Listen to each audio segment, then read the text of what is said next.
This is a world, the likes of which you have never seen before.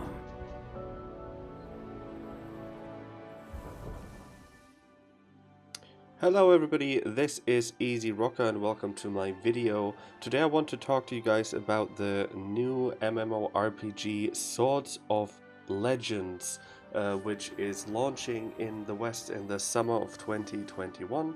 I've been playing this game quite a bit during their first two closed betas, and I've been streaming the game a lot, and a lot of people have asked me what I think about it. So today I just kind of want to give you guys a little bit of a scoop of what I think about the game, the things I've done, the things it has to offer, and well, the things you can look forward to if you want to try the game yourself. So let's get right into it. So let's just start with some general information about the game.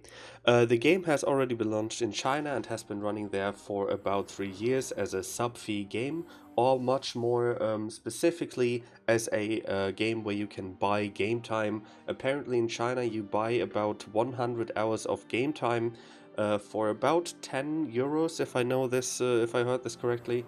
Don't quote me on this, I'm not 100% sure, but I think it's about 10 euros for 100 hours. So it's slightly different from what we know in the West as our sub-fee system, where you would, where you'd buy access to a game for a certain period of time and then get unlimited game time within that time frame. However, in the West, this game will have a different payment model. On launch, it will be a buy-to-play game. You can already pre-order it on Steam for 40 euros. However, they have already confirmed that there will be a battle pass down the line. So, yeah, so much for the payment systems in the West. The game currently features 6 classes, which each can be played with 2 specs. The game has a Trinity system, which means that you can play as a DPS, as a tank, and a healer. Each class, however, can only be played in 2 ways. I am right here standing on my Sword Mage, which can be played as both a melee DPS spec and a range DPS spec.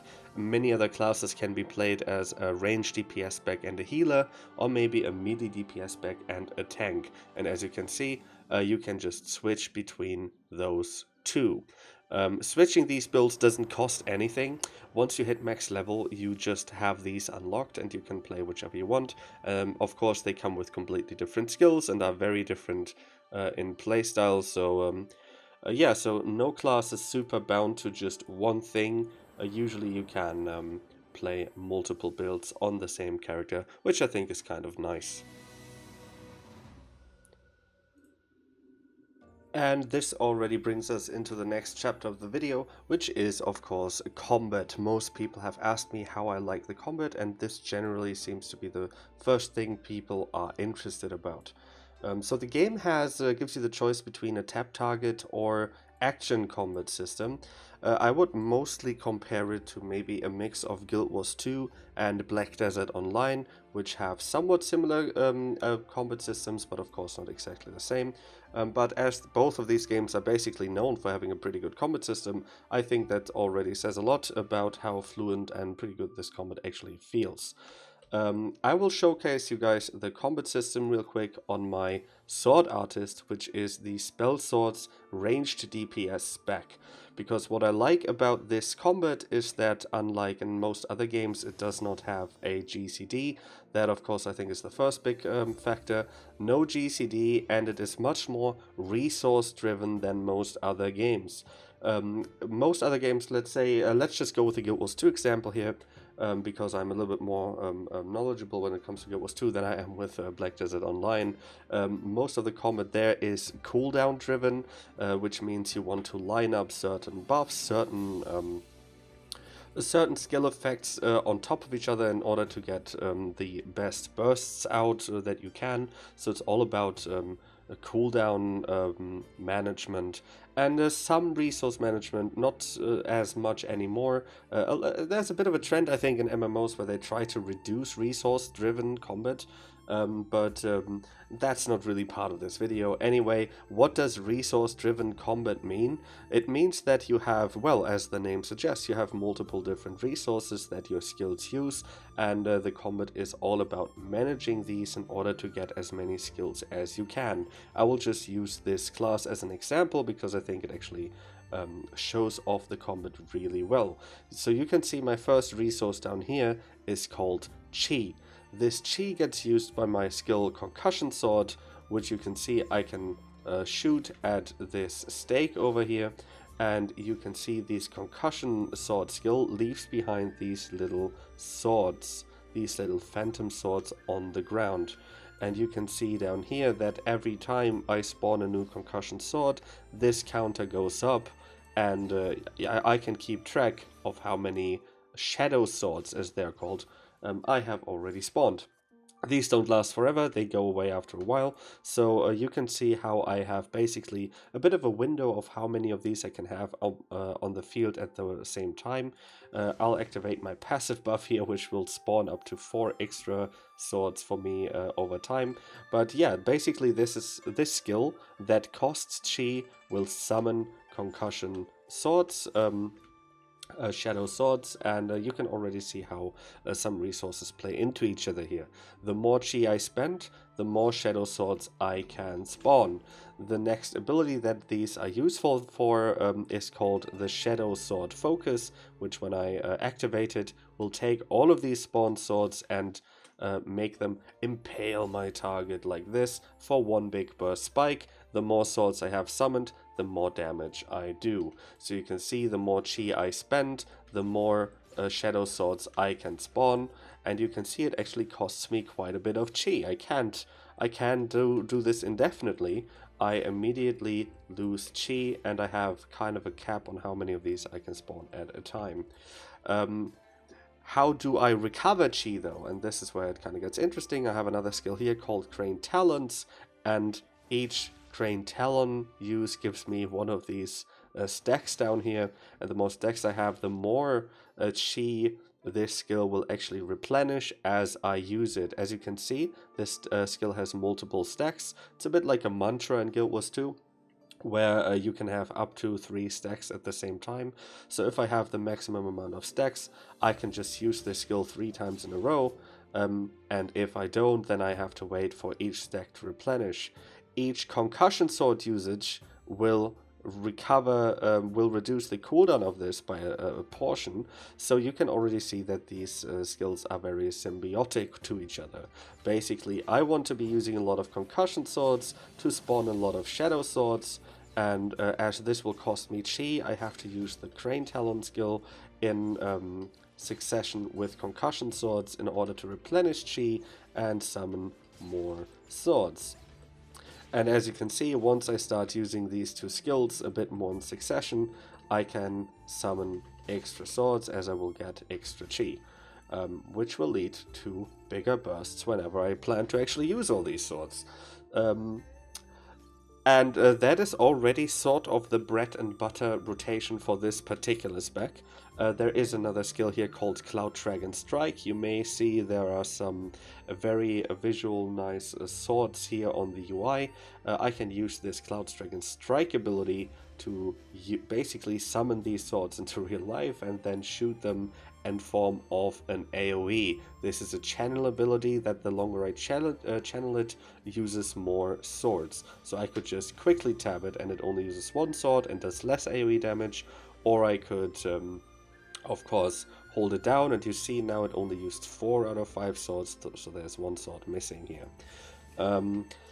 Now this also replenishes chi, and whenever I use my Shadow Sword Focus, which pulls my Shadow Swords into an enemy, that replenishes my Sword Focus. So again, you see, all of these skills kind of play together, and the whole point of the rotation at the end of the day is basically to use every skill here in an order that replenishes the resource that another skill will use. So I can just kind of start here by pumping out some concussion swords in succession with Crane Talons, and once I see I'm both out of Crane Talons and Chi, I can use my Cloud Dragon Strike. I am now at 17 swords, that's a good amount.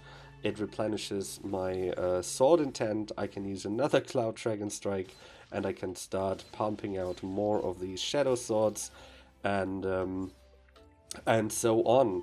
So you can basically already see this is basically a wonderful combat system that's only focusing on just 4 skills right here. Those are my 4 bread and butter skills.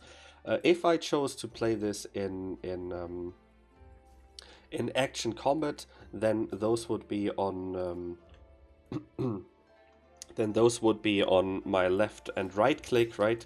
See, now I can do this as I right click. I can summon my shadow swords with that corresponding ability. I prefer playing in tap target personally, but you can really see that due to the combat being so focused on just a few skills, you really can play this well as an action combat game that just has a lot of complementary skills. So basically, what are these other skills? Those are basically complements. This is a CC, this is a CC, there is a stun break, there are passives you can activate, and there are a lot of situational skills. For example, this is an interrupt. A lot of mobs in dungeons later on will use terrifying abilities that of course you have to use interrupts on. I do have a bit of an elite ability here that will do a lot of damage and also replenish a lot of chi. And also there is an elite ability that will only work whenever the enemy's break bar is broken. Guild Wars 2 players will know what I mean with this. Basically, an enemy has a second health bar that gets depleted as you CC them, as you use control effects on them. Once this bar is broken, the game will go into kind of a the enemy will go into kind of a KO'd state, not a dead state, right? But they will like lie on the floor, they won't attack anymore, and they will take additional damage. And also you will be able to use your special finisher move on them, which just does a lot of extra damage. So yeah, overall a very nice system. I really like the break bar personally. Coming from Guild Wars 2, I think it's an excellent system in order to add a little bit of depth to a boss fight. And also add some mechanical depth and possibility to a boss fight. But yeah, overall, I think it's an excellent combat system. It plays around very few skills, so it's really not as overwhelming as the amount of skills maybe look to some players at first. And basically, once you're actually doing your rotation, it just feels very active, you know? It feels like you're constantly pressing buttons. It feels like you can min-max this a lot, and that is something that I personally really enjoy about a game. So yeah, this combat system definitely gets a thumbs up from me, but you can of course make your own choices and give this a try, and let me guys know what you think about it. Anyways, this is so much about the combat for now. I hope I could give you guys a good idea about the combat, and let's move on to the next step. So the next thing I want to quickly talk about while we were talking about the combat is the movement of the game, which I think, which was probably the first time that I kind of fell in love with the game, was when I learned about the sprinting and jumping in the game. The game allows you to double and even triple jump.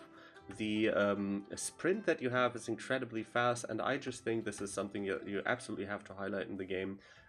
The general movement just feels very polished, and it feels very, very nice. As you can see, you get a bit of a Assassin's Creed vibe almost when you run around the open world, or when you run around a city like this. And it just adds this extra little layer where exploration gets that bit more fun, just because your general movement is that bit more fun, right? Also, within just the first hour of gameplay, you will actually be provided with a flying mount, and you can... So there's no long unlocking process. Basically, they give you a lot of movement tools very early on in the game, and it just overall, it feels very satisfying, you know? You can triple jump, you can mount up. Your sprint is basically as fast as a grounded mount, aka a mount that does not fly. But a flying mount, of course, is a little bit faster. You can see I will summon my flying mount here real quick. And you can go into like a sprint mode, which just feels really, really satisfying to fly around the open world, fly from A to B. Especially since there isn't much teleporting going on, This gives you kind of a nice little balance between, you know, having to actually travel to places, but it's still not taking super long because you can just fly there very quickly. Something I want to point out especially is also that the overall fluidity of it all, you know. You saw me just channel my mount, but there is another way, for example, to summon your mount where you can just triple jump and just mount up mid-air like this, which just feels incredibly satisfying. And I just felt like this deserved its own chapter. The movement of the game just overall feels very, very good. You can fly around, you can jump around, and yeah, if you're the explorative type that just likes to, you know, find every little nook and cranny on a map, you can definitely have a lot of fun in this game by just running around a map and jumping from A to B. Anyways, let's move on to the next chapter of the video. So let's talk a bit about the world of the game. The game is set in a very Eastern setting, specifically a Chinese setting. And as you can see, the graphics are quite beautiful. I definitely think it is one of the better looking games out there at the moment. One thing I want to highlight is that the game is actually very story driven. When you start the game, most of your leveling will actually be done through a main story, which features a lot of Chinese mythology. As the current state of the game is in the beta, there isn't a full English voice acting yet, but this will apparently be there on launch. They're working on it. On the first beta, the game was completely in Chinese. Now it has most of the main story voiced in English. And yeah, so there definitely will be a big story focus for those players who really enjoy a good story. Apparently, the game is actually based on a Chinese TV show, which is also called Swords of Legends. I'm not super sure about this because I don't, you know, of course, watch Chinese TV. But that should give you an idea about how much material they have to work with here in terms of story and lore. Um, the world looks quite beautiful, and one thing I want to highlight here real quick is that the game actually comes with a bunch of nice graphics options. I know there are a lot of MMO graphics junkies out there that just really enjoy a good looking game, so I just want to quickly showcase to you guys what you can actually do with the game, because I think it's actually quite brave. So let's just quickly jump through some of the graphic settings that you can have. You can see up here in the game settings, it gives you a variety from minimal over speed, low, normal, high, all the way to ultra or user defined. And the first thing I want to show you, because I think it's quite hilarious, is the minimal setting. So the game actually allows you to run on an extremely bad looking and very rudimentary system. If your PC is very weak and you still want to play with your friends, you can still do it apparently, and I think this is actually quite a brave thing to do, because a lot of people will look at this footage and say, oh wow, is this RuneScape, you know, what am I watching here? But it basically just allows players with weaker machines to still enjoy the game. And as you see, as I kind of move through these different settings here, the game's appearance will gradually improve. And even on low, I would actually say this is also a decent looking game. I have it on normal usually when I play, but you can also set it to high or even to ultra, and I would say that the game looks quite nice in these high settings. So definitely a big difference between minimal and ultra settings here. But yeah, I just wanted to throw this out. This basically allows you to, even on a slower rig, to still play with your friends. One extra thing I like to throw out is that the game has a built-in reshade. A lot of players do this when a lot of people do this in Guild Wars 2. They do it in Final Fantasy 14. You know, when you're not satisfied with the game, with how the game looks, you get a third-party add-on called Reshade, which allows you to change some graphical settings in the game and make the game look a little bit nicer. This game actually has this as a first-party software. You can actually, you see the game here actually gives me a couple of presets up in the top left corner, where I can go into cinematic mode. This is where I like to have it. You can put it on soft. you can put it on dreamy, you can put it on nostalgic, or you can define it yourself, you know, then you can just play around a little bit. How do you want the focal distance to be, right? How do you want the flare intensity to be, you know, all these different settings. Anybody who's ever played around with some reshade settings before knows that these are kind of your standard settings, and you can see I can make my world ultra saturated, or I can desaturate it, I can change the color tones. All of this is possible. You can go on a bit of a psychedelic trip here. And it just gives you all these options, and I just think it's great that this is a first-party tool. I've never seen a game that does have this as a first-party tool. Correct me in the comments if I'm wrong about this, because I haven't played every MMO out there. Definitely think it's a thing to kind of applaud them for. It's a very nice addition to have an in-game reshade, and it definitely lets you adjust how you want your game to look. So yeah, so much for now about just the world and the environment. I really urge you guys to play the story yourself. About if you care a lot about the immersion in a world, try it out, see how much you like the story for yourself. I don't think I'm the most qualified to talk about it because I don't super care about how much I get immersed in the world, but I definitely feel like, you know, just my running around the world, jumping from tree to tree, I don't know, it felt good. I like interacting with the environment in this game. I think it looks nice. It kind of hits all my buttons, but you guys make your own opinions. Anyways, let's move on to the next point of the video. And the next point of the video is leveling. A lot of people, of course, this is the first thing you get confronted with, ask me about how the leveling feels in the game, and this is probably what put off most of my friends from the game so far, because the leveling is very linear. Most of the time you'll be talking to NPCs like this guy over here, you'll be accepting a quest, and he will send you off to your mission, where you usually slay some monsters, or you have to talk to another NPC in a different zone that you have to find. The UI does a pretty good job of leading you through these quests. You know, you can usually click these, you can find the location of things, and then you can, for example, this seems to be in a dungeon.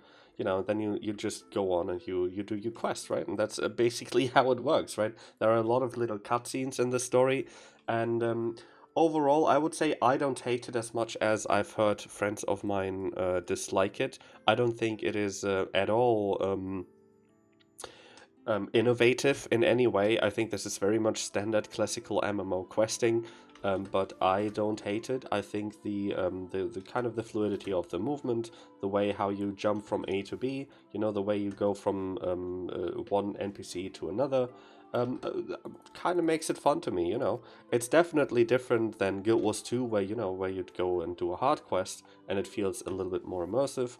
But overall, the activities these quests make you do, they really do range from kill mob A and B to use this item and cleanse these wells. One quest had me ride on a stone golem and beat some enemies to death, right? And another quest had me cleanse an area of poisonous gases using a specific quest item, right? It does give you a bit of variety, but you cannot deny that this is definitely a very vertical and a very classical approach to questing and to leveling overall. So really, this doesn't stand out in any way, but I don't think it's too terrible, and it kind of gets carried, in my opinion, just by the nice movement and the nice environments, right? But again, you guys make your own opinions. One addition I will have to the leveling currently in the game is that, and this may just be a beta issue, is that right now there are some leveling walls in the game. Basically, the way that it works is you have your main story quest. As you can see here on the left, you have multiple chapters. Each chapter is divided into multiple subquests, and in order to begin a chapter, you have to meet a certain level requirement. So in order to start this chapter 6 here, for example, I think you need to be like level 25 or so. But after you finish chapter 5, you'll only be like level 23. So what do? You hit a level wall. You have to start doing a lot of side quests, or you have to start grinding dungeons. What a lot of people do is they start doing the corresponding leveling dungeon in the solo mode. More about this in a later chapter of the video. And they basically just solo grind the dungeon multiple times to make up for the levels. That is, of course, very annoying. As far as I know, they are working on this. I don't know if at the point of the game launching this will be resolved.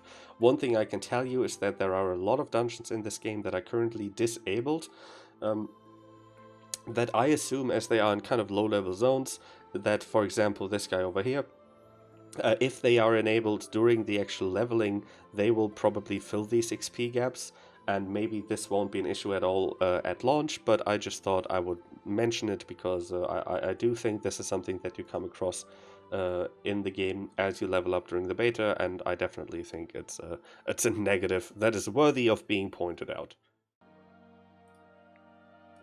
So let's get into probably the biggest point of this video, which is what awaits you at the end of the game. Let's talk about the end game of Swords of Legends Online. Currently, in terms of PvE, there are 5 available dungeons in the game. Again, this is beta progress, and there will probably be more on launch.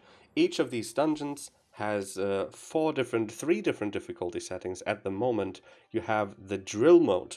The drill mode is basically your typical solo difficulty. It's your easy mode dungeon. You can go into this on your own. You don't have to bring any gear. You can bring NPCs that will effectively clear the dungeon for you if you let them. You get no loot for this, however. This is a story experience, and you can use this to level up. A lot of players use this to cross the leveling walls that I mentioned in the previous chapter of the video. So yeah, this is basically your solo XP dungeon experience, which you can do at your own leisure and during the leveling up progress of the game. And then you come into your normal mode. For this you need to have the max level, which currently is student plane 1. Quick side note maybe, there are currently 37 levels in the game. You start as a beginner plane level 1. You get to level 36 as a beginner plane, and then you get another level which then upgrades you to a student plane level 1. So don't be confused by this. Student plane level 1 basically just means level 37. There are apparently more levels on the Chinese version, but this currently is the max level of the game. So you can see here in a drill mode, you can go in as beginner plane level 13. You reach this fairly early, right? The early levels really are very fast, so this is kind of your first dungeon here. But then at max level, you can also enter the normal and the hard modes as long as you are max level. So what are normal modes? Those are basically your standard daily unorganized bug dungeon content, I would say. You can jump into this through a matchmaking system where you just select your role. I could go in here on DPS and queue up, which I won't do right now for the sake of this video. And yeah, this content you can do daily, and it will give you daily loot. You have an intro item level of around 45, which is 15 item levels below what is max right now. And you can do this with a party of 4 to 10 players. And this is definitely something that, in my opinion, stands out a little bit. These dungeons will in fact scale with the amount of players you have. You can do these dungeons as 5, or you can do them with 10 people.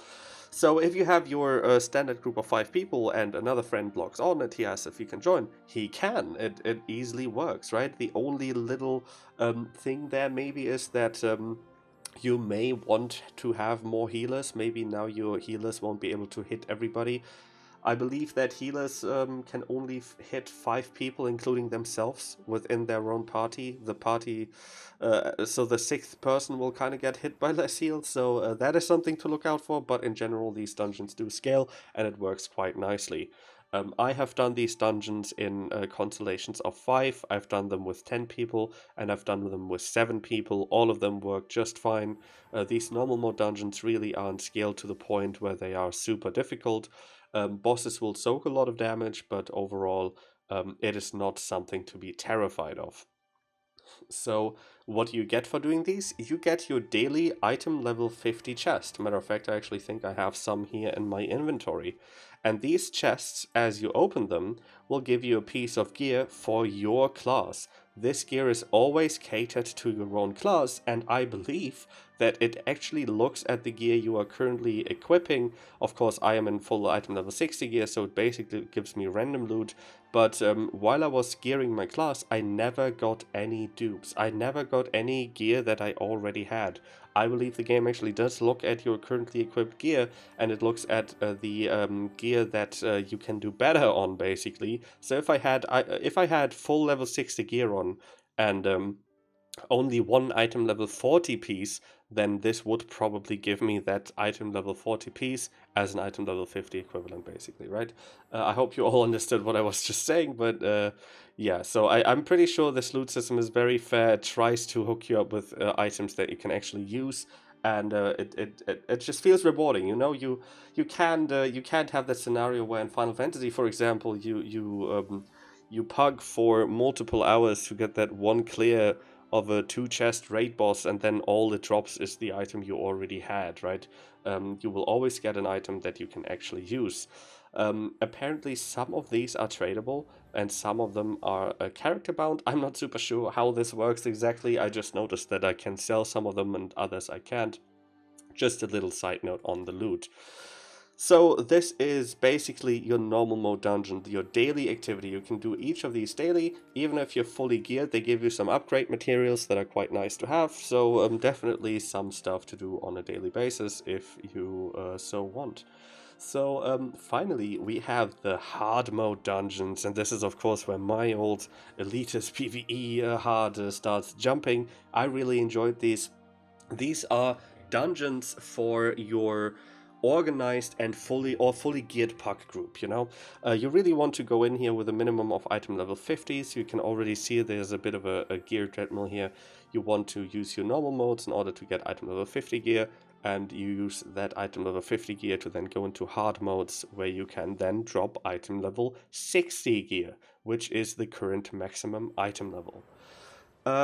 So what is different about hard modes? First of all, every boss will have more damage, more health, and additional mechanics. Hard mode bosses really are quite more punishing, and yeah, you definitely don't want to go in here without a tank and a healer. Maybe in general, real quick, how do the team setups look in the game?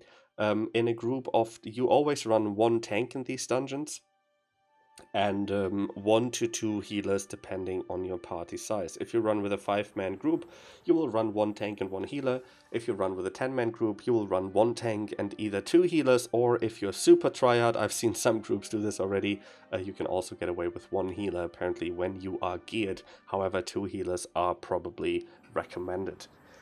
You can do hard modes on a weekly basis, and hard modes will drop you your weekly item level 60 gear. So you can see you're a little bit time gated here to get to actual max level. Right now there are only 5 dungeons in the game, so of course it takes more than 1 week in order to actually get level 60. But I'm fully assuming that on launch there will be a few more dungeons, and maybe there will be additional way to get more pieces early on. Anyway, hard mode dungeons, weekly gated, item level 60 gear. And here is the kicker, my friends. Hard mode dungeons have a timer.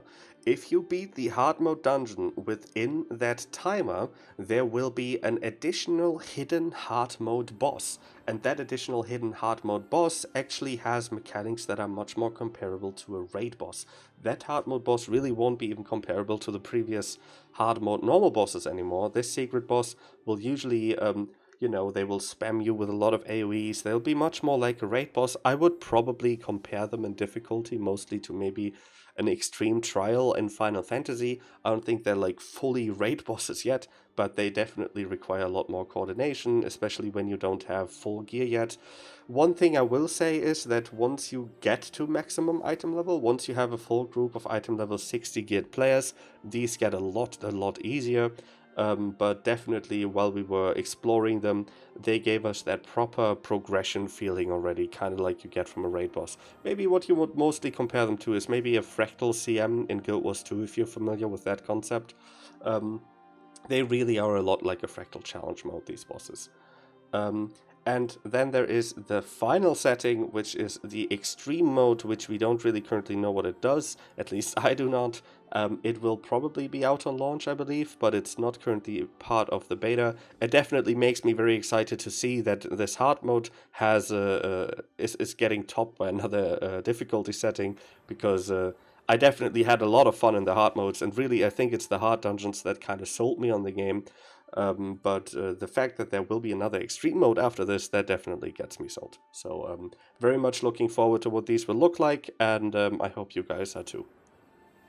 On the topic of raids, I really do not know too much about this yet. There aren't currently any raids in the game, but there will be raids within a matter of weeks after full launch of the game.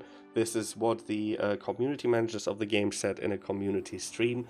I think the quote was that weeks are the better measurement than months. So I'm probably guessing we're talking about like 5-6 weeks here, maybe 8 weeks. But basically within a time frame where it's easier to measure in weeks than months. So that's definitely something to look forward to. Raids will be added to the game.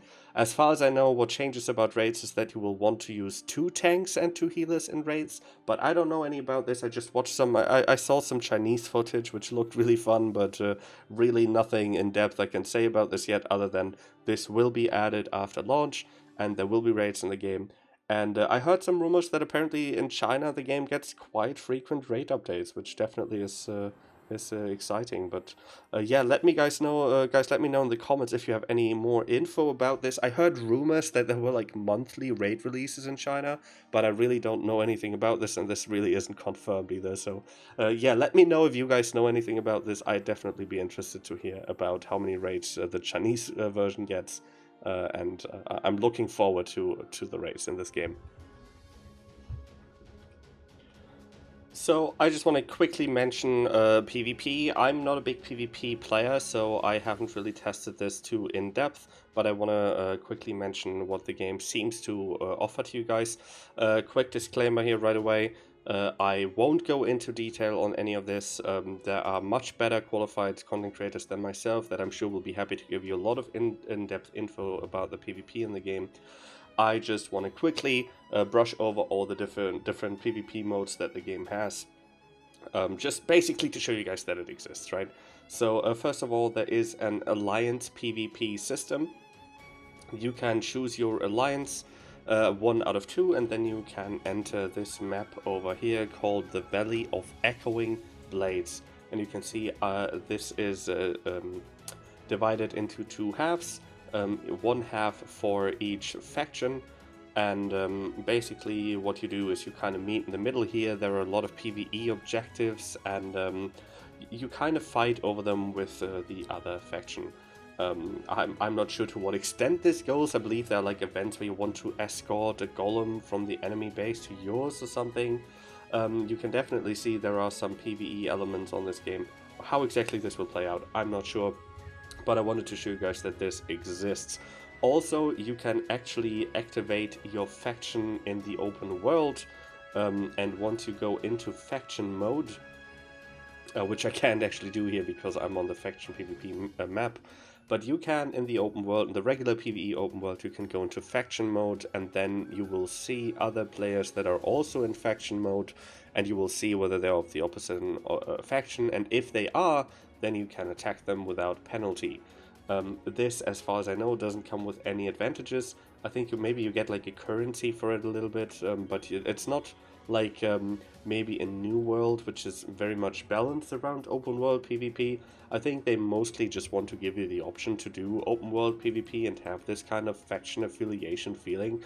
But it doesn't seem to come with any huge benefits other than maybe a currency. Maybe you can buy some skins or title or something for having killed many people of the opposite alliance, but I'm really not exactly sure how it works or to what extent this goes. Talking about open world PvP, this is one way you can PvP in the open world. Another way is rampaging. This is basically your standard PKing. Not a lot of Western games actually have PKing anymore, right? But in Eastern MMOs, PKing definitely is a thing. However, PKing people, which stands for player killing, right? PK, through the rampage system apparently does come with a lot of downsides. Apparently you get punished for it, you accumulate evil chi.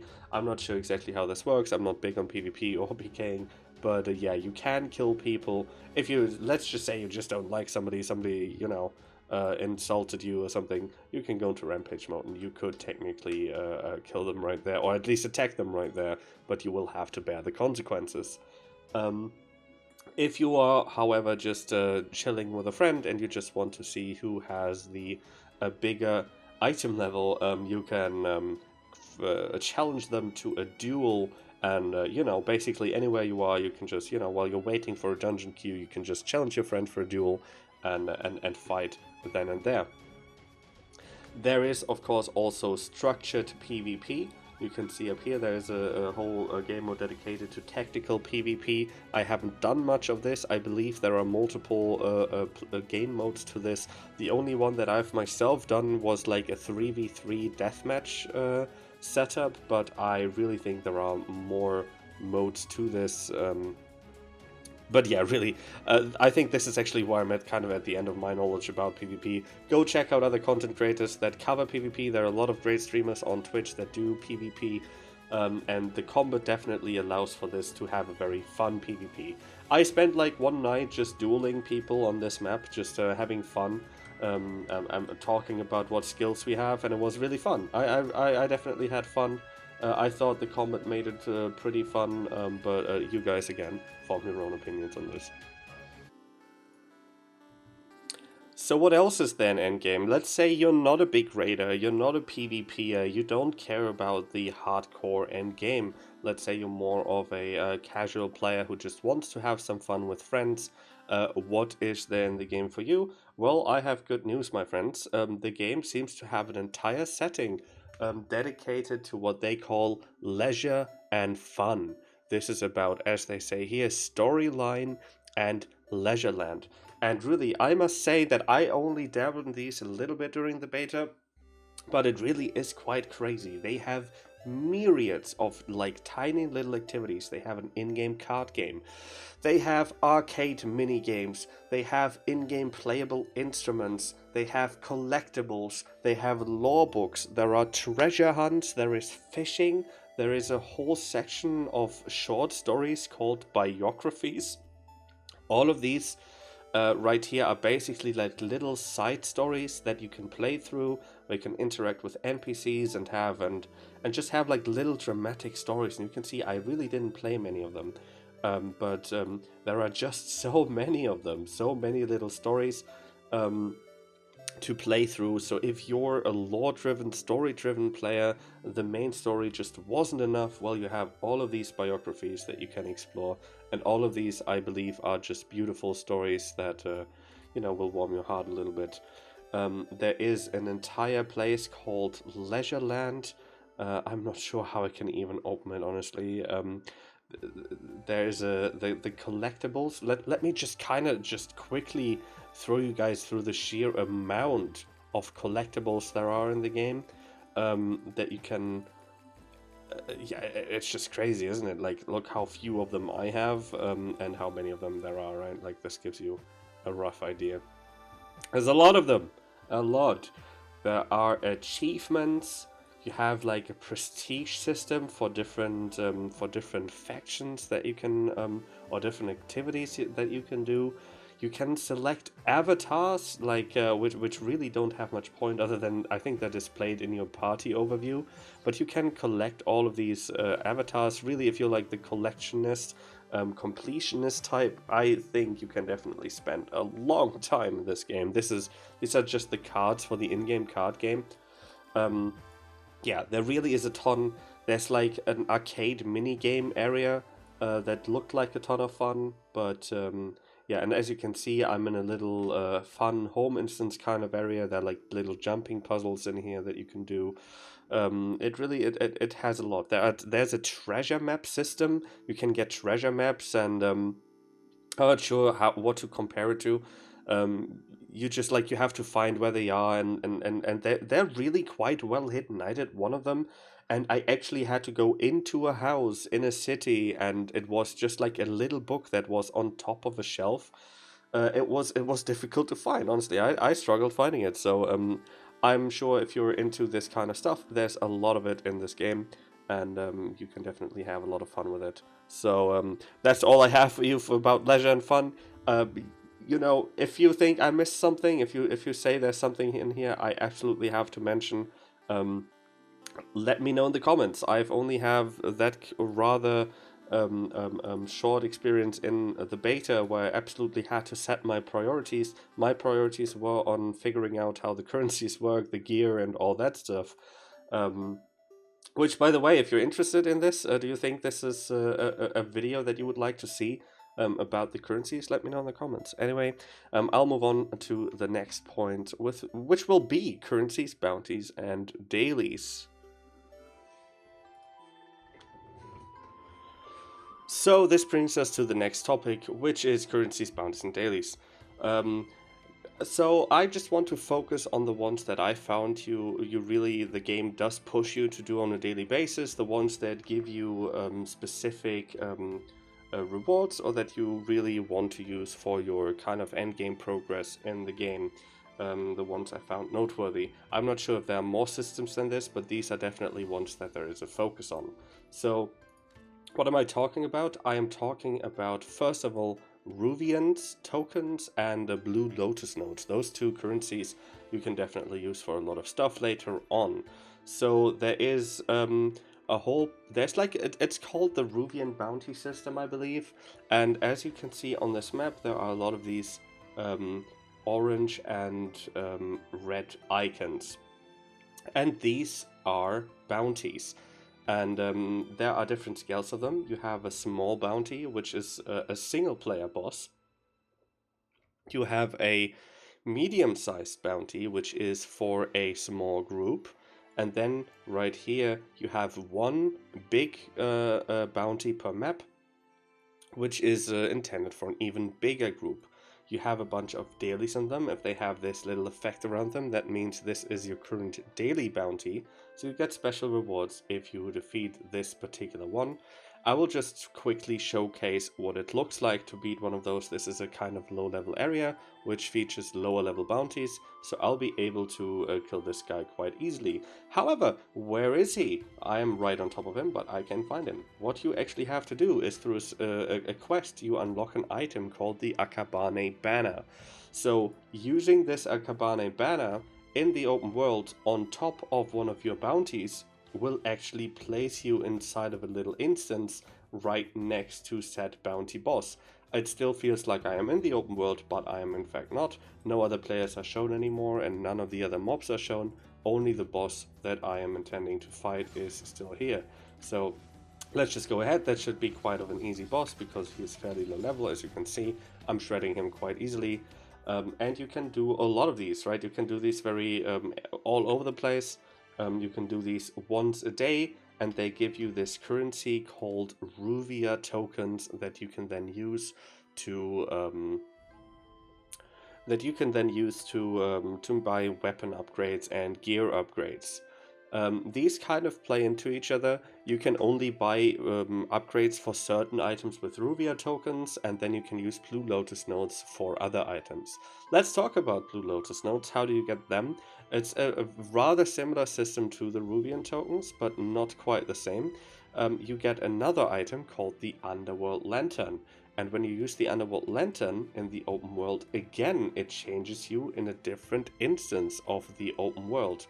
However, now you're not just in that one boss fight arena, now you're actually in a full version of this map, which is kind of like a spirity, ghosty underworld map.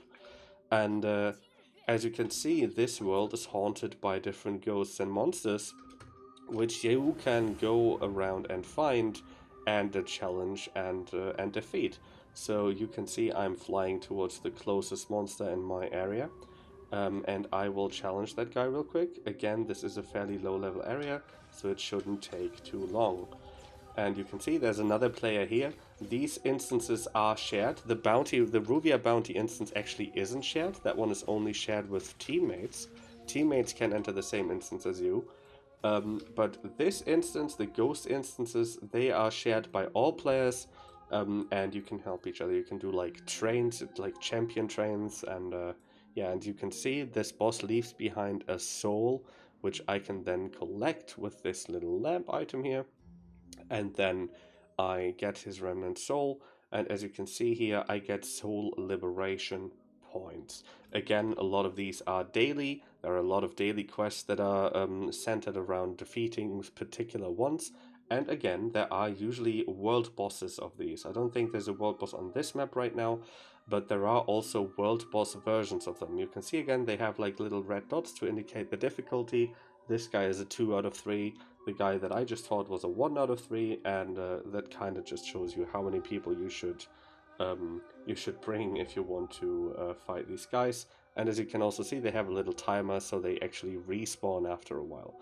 They don't respawn in the exact same location, but they do respawn. Look, this guy actually respawned as a 3-star. Wow, I didn't actually know that was possible. But yeah, there you go. These are kind of like your 2 daily things. You can keep track of your dailies up here in the cultivation tab.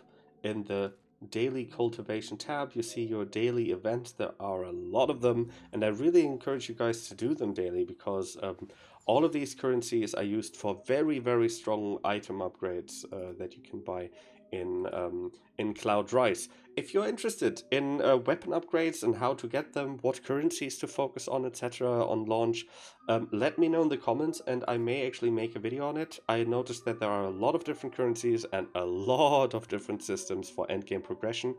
And if you want to keep on track with those, if you think it would be really useful to have a video for that, let me know in the comments, and I may just make one. For now, let's move on to the next chapter.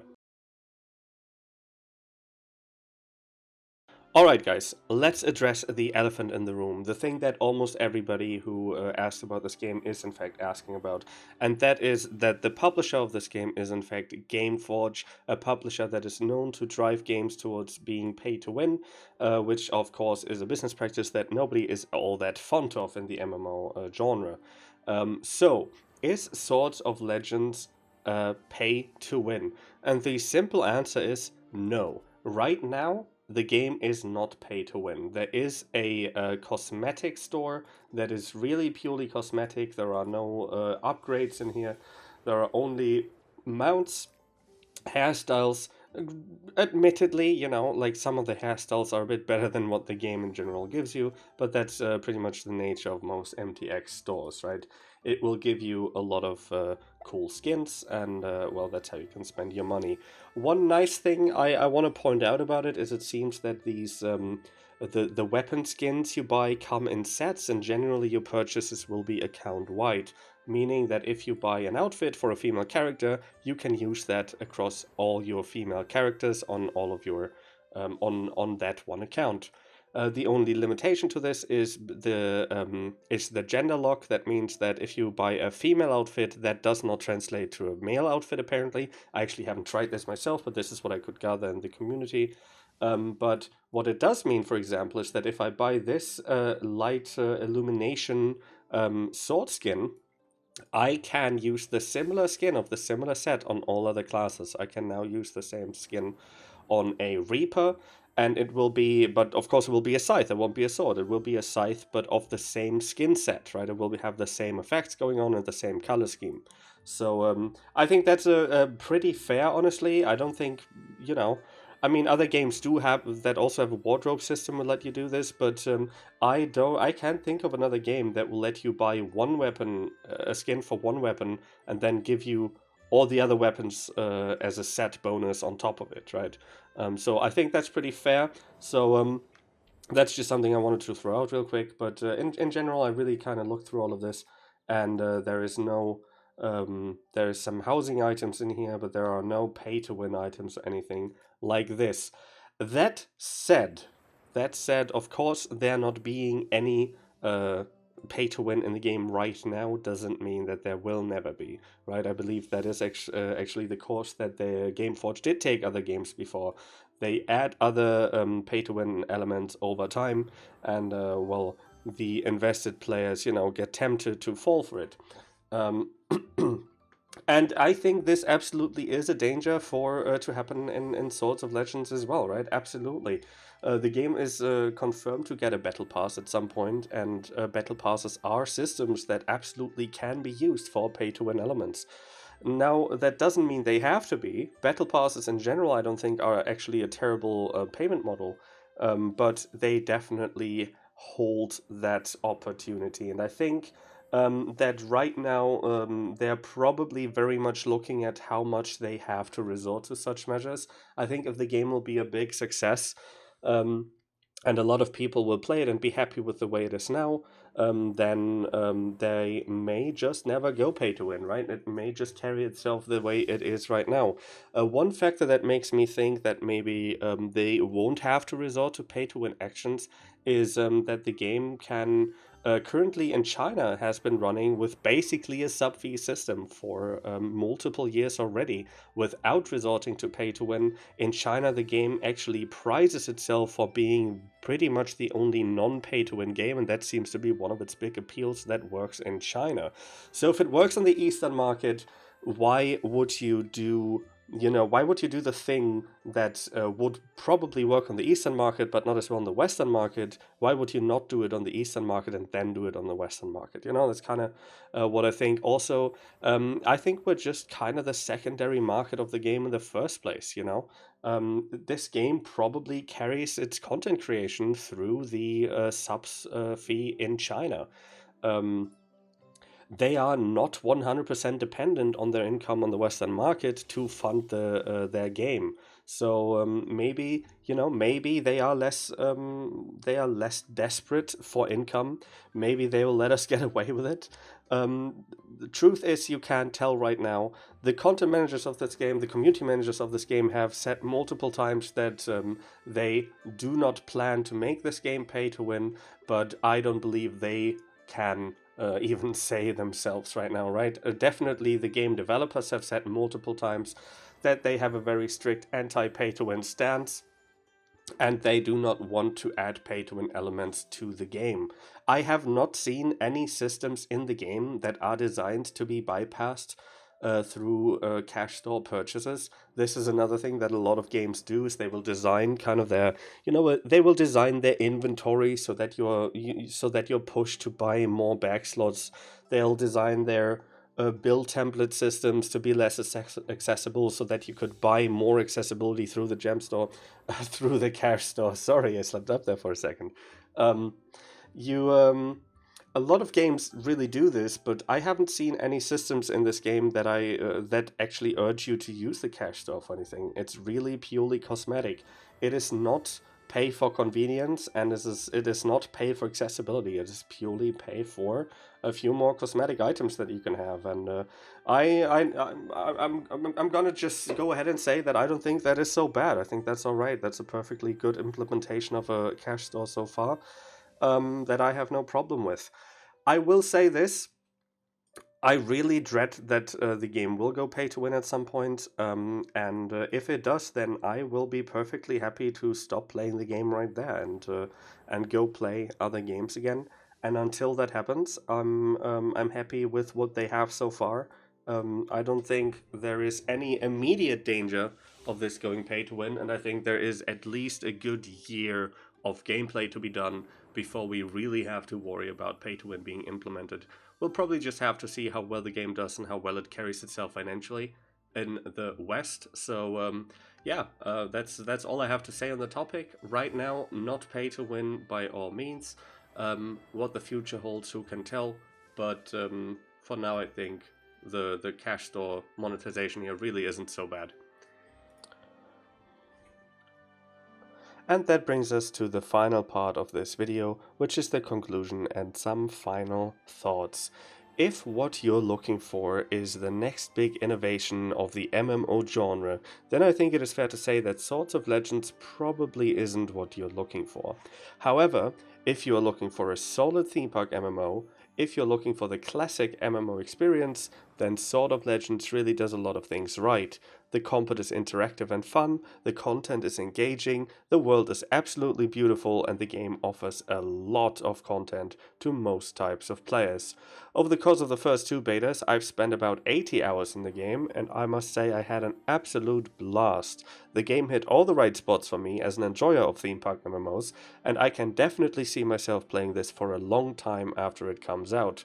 I believe whether this game will carry on strong mainly depends on 2 factors, and that is first, whether they will be able to keep on delivering good content and keep the theme park MMO veterans engaged, and second, whether they'll be able to do so without resorting to any pay-to-win measures.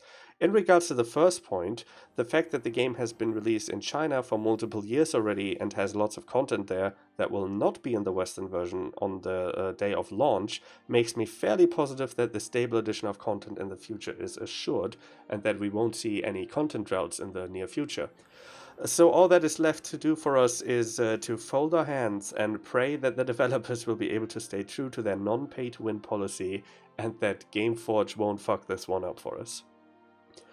I hope this video helped you guys get an idea of what to expect from Swords of Legends Online. If you think that I missed anything that you either loved or hated about the game in the beta, let me know about it in the comments. If you have any questions about a particular part of the game that I didn't mention in this video, also let me know in the comments and I will try to answer any questions to the best of my ability.